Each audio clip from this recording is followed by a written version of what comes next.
ஓம் சாந்தி 24/3/2025. இனிமையான குழந்தைகளே, இந்த ஞானம் உங்களை குளிர்விக்கிறது. இந்த ஞானத்தின் மூலம் காமம் கோபத்தின் தீ அணைந்து விடுகிறது. பக்தியின் மூலம் அந்த தீ அணைவது இல்லை. கேள்வி: நினைவில் முக்கியமான முயற்சி என்ன? பதில்: பாபாவின் நினைவில் அமரும் பொழுது தேகம் கூட நினைவிற்கு வரக்கூடாது. ஆத்ம உணர்வுடையவராக ஆகி பாபாவை நினைவு செய்யுங்கள். இதுதான் உழைப்பாகும். இதில்தான் தடை ஏற்படுகிறது. ஏனென்றால் அரை கல்பம் தேக உணர்வில் இருந்துள்ளீர்கள். பக்தி என்றால் தேகத்தின் நினைவு. ஓம் சாந்தி. நினைவு செய்வதற்கு தனிமை அதிகம் தேவை என்பதை குழந்தைகளாகிய நீங்கள் தெரிந்துள்ளீர்கள்.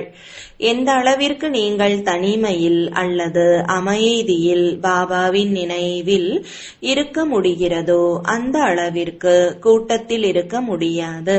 பள்ளியில் கூட குழந்தைகள் படிக்கிறார்கள் என்றால் தனிமையில் சென்று படிக்கிறார்கள். இதில் கூட தனிமை தேவை. நடைப்பயிற்சி செய்ய செல்கிறீர்கள் என்றால் கூட அதிலும் நினைவு யாத்திரை முக்கியமானது. படிப்பு முற்றிலும் சகஜமானது. ஏனென்றால் அரை கல்பம் மாயையின் ராஜ்யத்தில் இருந்த காரணத்தினால் நீங்கள் தேக அபிமானிகளாக ஆகிவிட்டீர்கள். முதலான எதிரி தேக உணர்வு. பாபாவை நினைவு செய்வதற்கு பதிலாக தேகத்தை நினைவு செய்து விடுகிறீர்கள். இதனை தேகத்தின் அகங்காரம் என்று சொல்லப்படுகிறது. இங்கே ஆத்ம உணர்வுடையவர்களாக ஆகுங்கள் என்று குழந்தைகளாகிய உங்களுக்கு சொல்லப்படுகிறது. இதில்தான் உழைப்பு தேவைப்படுகிறது. இப்பொழுது பக்தி விலகிவிட்டது. பக்தி ஷரீரத்தின் மூலம்தான் நடக்கிறது. தீர்த்த யாத்திரைகள் போன்றவற்றிற்கு ஷரீரத்தை கொண்டு செல்ல வேண்டியிருக்கிறது. தரிசனம் செய்வது, இது அதை செய்வது என்று செல்கிறது. ஷரீரம் செல்ல வேண்டியுள்ளது. இங்கே நீங்கள் நான் ஆத்மா என்று சிந்தனை செய்ய வேண்டும். நான் பரமபிதா பரமாத்மாவை நினைவு செய்ய வேண்டும். அவ்வளவுதான். எந்த அளவிற்கு நினைவு செய்வீர்களோ அந்த அளவிற்கு பாவம் அழிந்து கொண்டே செல்லும். பக்தி மார்க்கத்தில் ஒரு பொழுதும் பாவம் அழிவது இல்லை. யாராவது வயதானவர்கள் இருக்கிறார்கள் என்றால் அவர்களுக்குள் நாம் பக்தி செய்யவில்லை என்றால் நஷ்டம் ஏற்படும், நாஸ்திகர்களாகி விடுவோம் என்ற தவறான எண்ணம் இருக்கிறது. பக்தி என்பது தீ பிடித்ததை போல இருக்கிறது மற்றும் ஞானத்தில் கொழுமை இருக்கிறது. இதில் காமம் கோபத்தின் தீ அழிந்து விடுகிறது.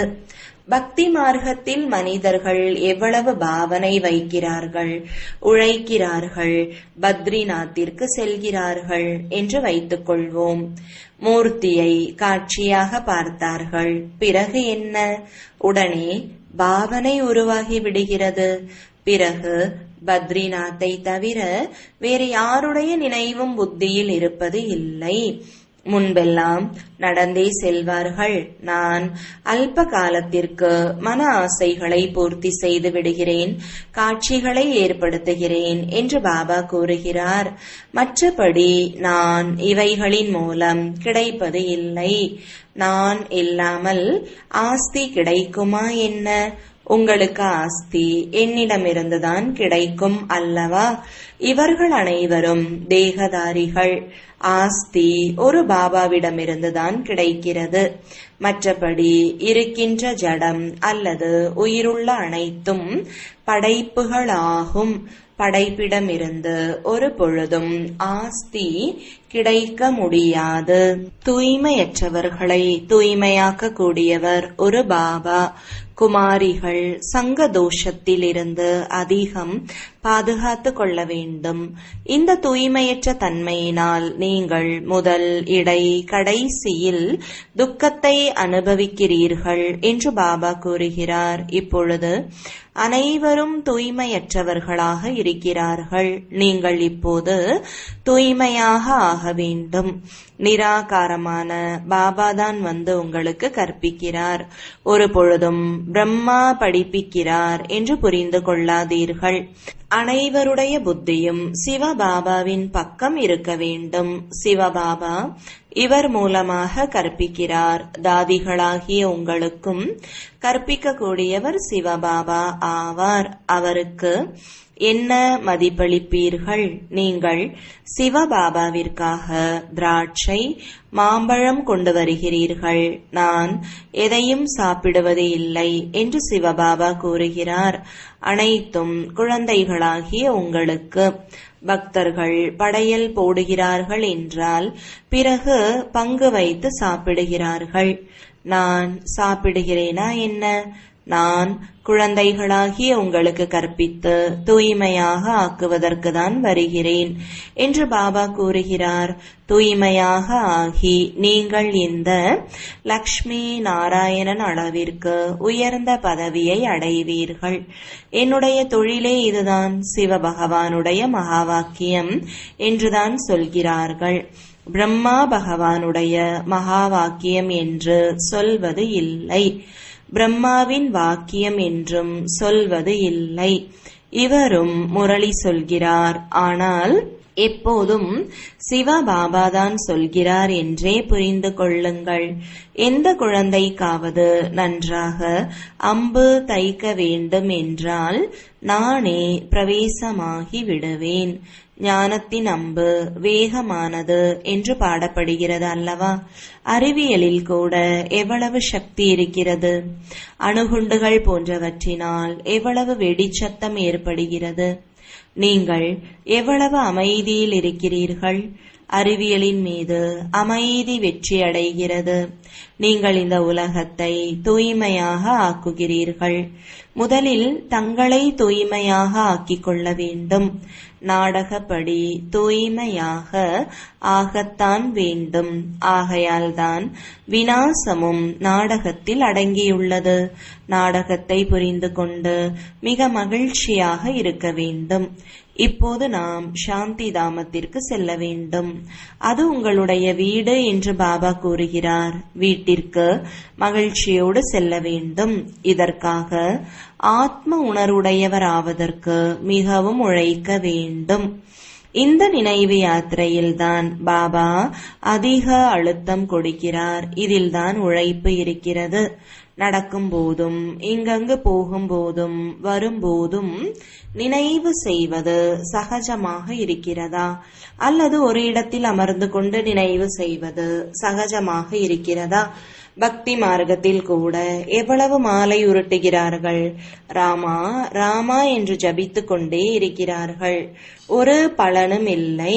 பாபா குழந்தைகளாகிய உங்களுக்கு முற்றிலும் சகஜமான யுக்தியை கூறுகிறார். உணவு சமையுங்கள், எதை வேண்டுமானாலும் செய்யுங்கள், பாபாவை நினைவு செய்யுங்கள். பக்தி மார்க்கத்தில் ஸ்ரீநாத்தில் போக் சமைக்கிறார்கள்.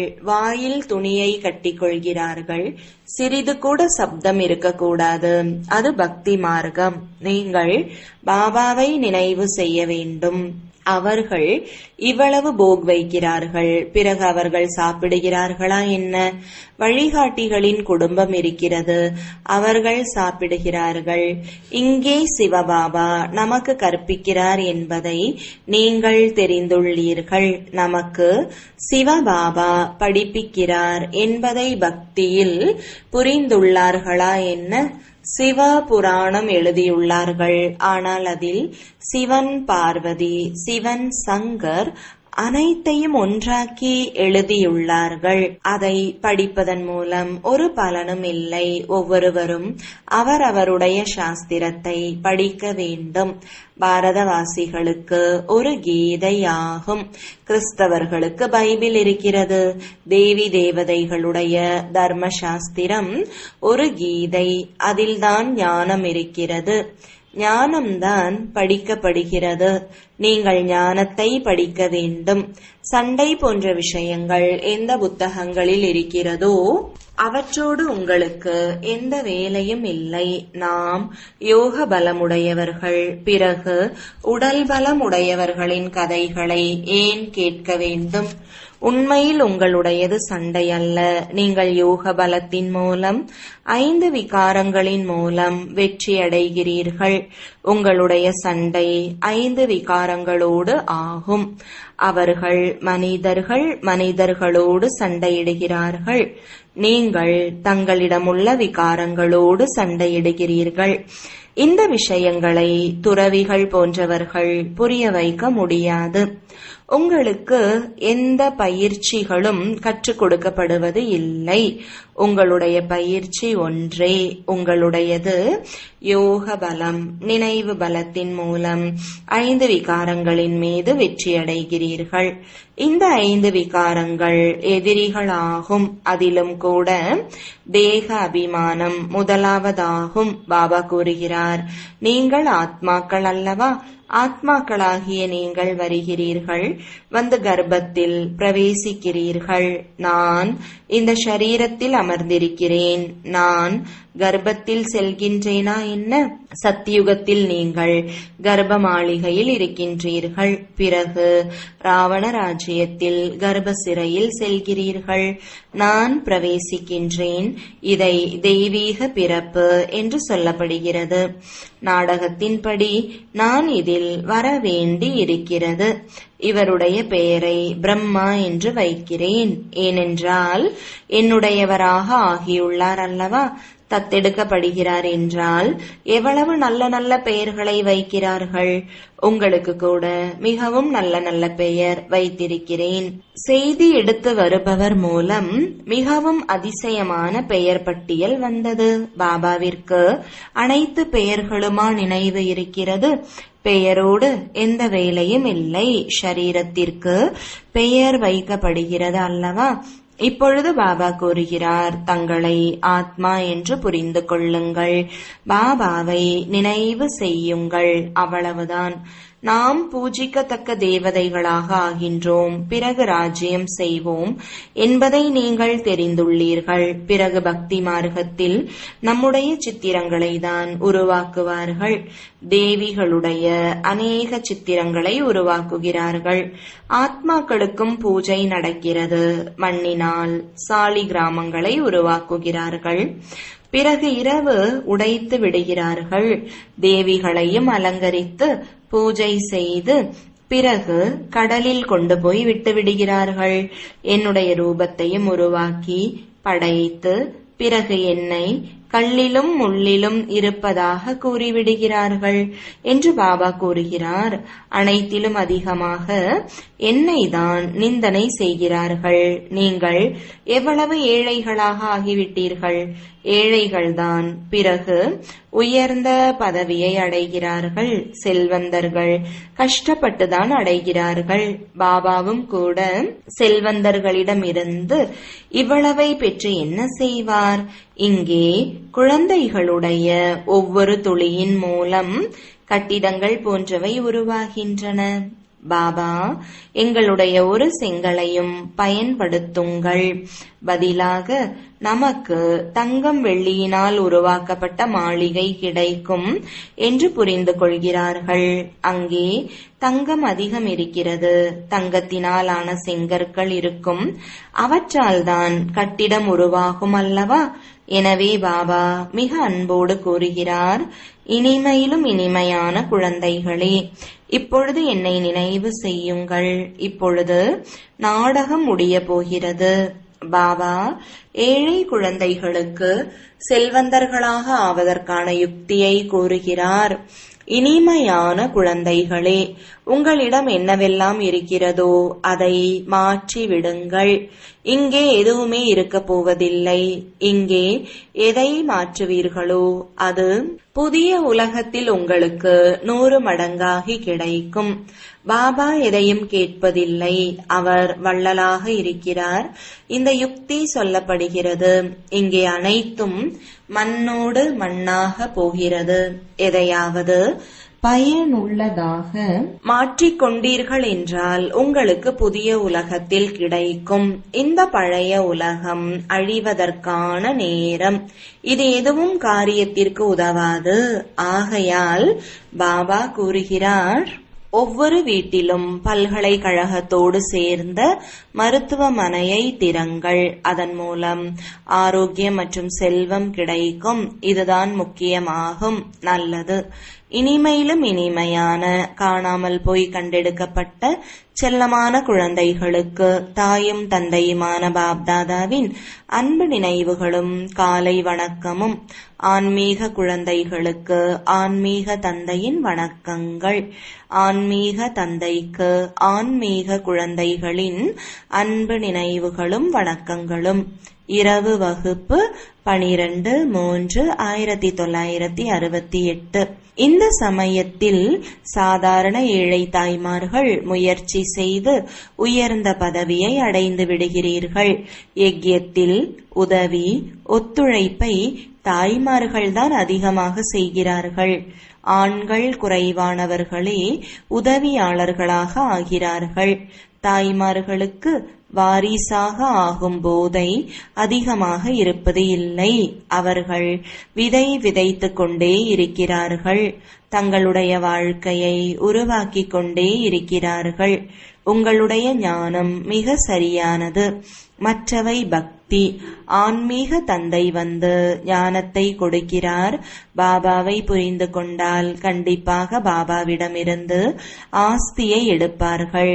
பாபா உங்களை முயற்சி செய்ய வைத்துக் கொண்டே இருக்கிறார், புரிய வைத்துக் கொண்டே இருக்கிறார். நேரத்தை வீணாக்காதீர்கள். சிலர் நல்ல முயற்சியாளர்களாக இருக்கிறார்கள், சிலர் மத்தியமாக, சிலர் 3ஆம் நிலையில் என்பதை பாபா தெரிந்துள்ளார். பாபாவிடம் கேட்டீர்கள் என்றால் பாபா உடனே நீங்கள் முதலாவதா, 2ஆவதா அல்லது 3ஆம் நிலை முயற்சியாளர்களா என்று கூறிவிடுவார். யாருக்கும் ஞானம் கொடுக்கவில்லை என்றால் 3ஆம் நிலை ஆனவர்கள் நிரூபிக்காவிட்டால் கண்டிப்பாக பாபா அப்படி சொல்வார் அல்லவா? பகவான் வந்து எந்த ஞானத்தை கற்றுக் கொடுக்கின்றாரோ அது பிறகு மறைந்து விடுகிறது. இது யாருக்கும் தெரியாது. நாடகத்தின் திட்டப்படி இது பக்தி மார்க்கம். இதன் மூலம் யாரும் என்னை அடைய முடியாது, யாரும் சத்யுகத்திற்கு செல்ல முடியாது. இப்போது குழந்தைகளாகிய நீங்கள் முயற்சி செய்து கொண்டு இருக்கிறீர்கள்.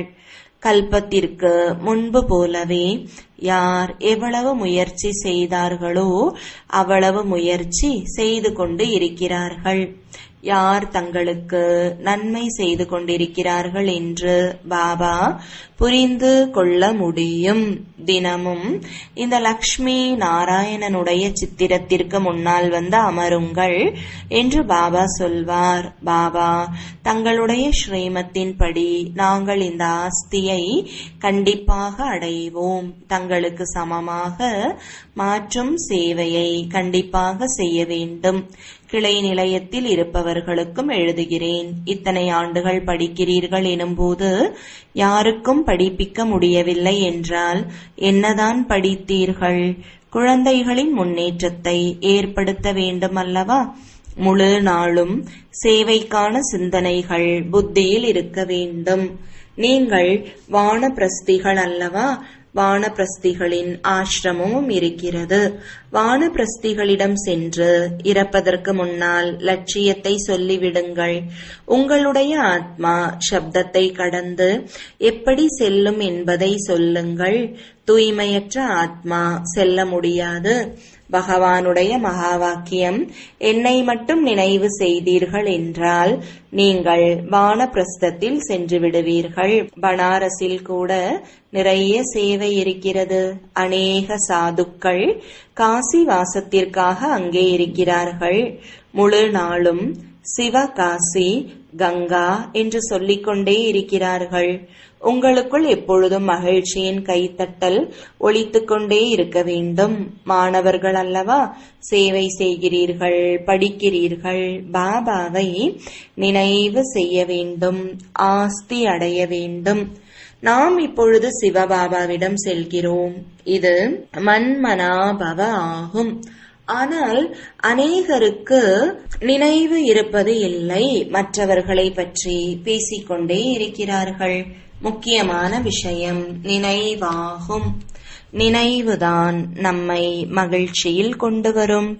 அனைவரும் உலகத்தில் அமைதி வேண்டும் என்று விரும்புகிறார்கள். உலகத்தில் அமைதி இப்பொழுது உருவாகி கொண்டிருக்கிறது என்று அவர்களுக்கு புரிய வைக்குமாறு பாபாவும் கூறுகிறார். ஆகையால்தான் பாபா லக்ஷ்மி நாராயணனுடைய சித்திரத்திற்கு அதிக மகத்துவம் அளிக்கிறார். எங்கே சுகம், அமைதி, தூய்மை அனைத்தும் இருந்ததோ அந்த உலகம் உருவாகி கொண்டிருக்கிறது என்று சொல்லுங்கள். அனைவரும் உலகத்தில் அமைதி ஏற்பட வேண்டும் என்று சொல்கிறார்கள். அநேகருக்கு பரிசும் கிடைத்து கொண்டிருக்கிறது.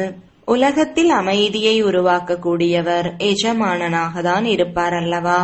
இவர்களுடைய ராஜ்யத்தில் உலகத்தில் அமைதி இருந்தது. ஒரு மொழி, ஒரு ராஜ்யம், ஒரு தர்மம் இருந்தது. மற்ற ஆத்மாக்கள் அனைவரும் நிராகார உலகத்தில் இருந்தனர். அப்படிப்பட்ட உலகத்தை யார் உருவாக்கியது? அமைதியை உருவாக்கியது யார்? வெளிநாட்டினரும் இவர்களுடைய ராஜ்யம் இருந்த பொழுது இது சொர்க்கமாக இருந்தது என்று புரிந்து கொள்வார்கள். உலகத்தில் அமைதி இப்பொழுது உருவாகி கொண்டு இருக்கிறது. காலையில் நடைபயிற்சியில் கூட இந்த லக்ஷ்மி நாராயணனுடைய சித்திரத்தை கொண்டு செல்லுங்கள் என்று பாபா புரிய வைத்திருந்தார். அதன் மூலம் அனைவருடைய காதுகளிலும் இந்த ராஜ்யம் உருவாகி கொண்டிருக்கிறது என்பது விழட்டும். நரகத்தின் விநாசம் எதிரில் உள்ளது. நாடகப்படி கொஞ்ச நேரம்தான் இருக்கிறது என்பதை தெரிந்துள்ளீர்கள். மிக பெரியவர்களின் அதிர்ஷ்டத்தில் இப்போது இல்லை. இருந்தாலும் பாபா முயற்சி செய்ய வைத்துக் கொண்டே இருக்கிறார். நாடகத்தின்படி சேவை நடந்து கொண்டிருக்கிறது. நல்லது. இரவு வணக்கம். தாரணைக்கான முக்கிய சாரம்: முதலாவது, தவறான தொடர்பிலிருந்து தங்களை பாதுகாத்துக் கொள்ள வேண்டும். ஒரு பொழுதும் தூய்மையற்றவர்களின் சேர்க்கையில் வரக்கூடாது. அமைதி பலத்தின் மூலம் இந்த உலகத்தை தூய்மையாக்கும் சேவை செய்ய வேண்டும். இரண்டாவது, நாடகத்தை நல்ல விதத்தில் புரிந்து கொண்டு மகிழ்ச்சியாக இருக்க வேண்டும். தங்களுடைய அனைத்தையும் புதிய உலகத்திற்காக மாற்றிவிட வேண்டும். வரதானம்: தந்தை மூலமாக வெற்றி எனும் திலகம் பெற்று எப்பொழுதும் நம்பிக்கைக்கு உரியவராகி உள்ளமெனும் ஆசனத்தில் அமர்பவர் ஆகுக.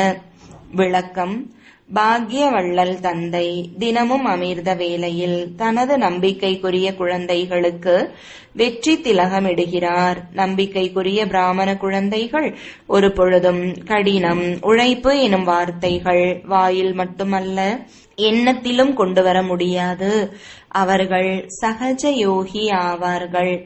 எனவே ஒரு பொழுதும் மனமுடைந்து போகாதீர்கள்.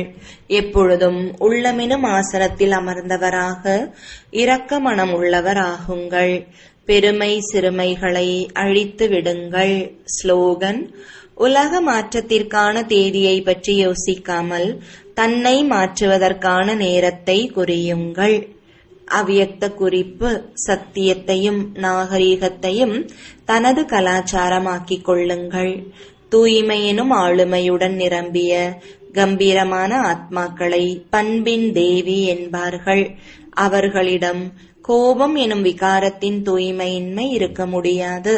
கோபத்தின் சூட்சுமமான பொறாமை, வெறுப்பு, சந்தேகம் யாவும் உள்ளிருந்தால் உள்ளிருந்தே எரிக்கும் நெருப்பாகும்.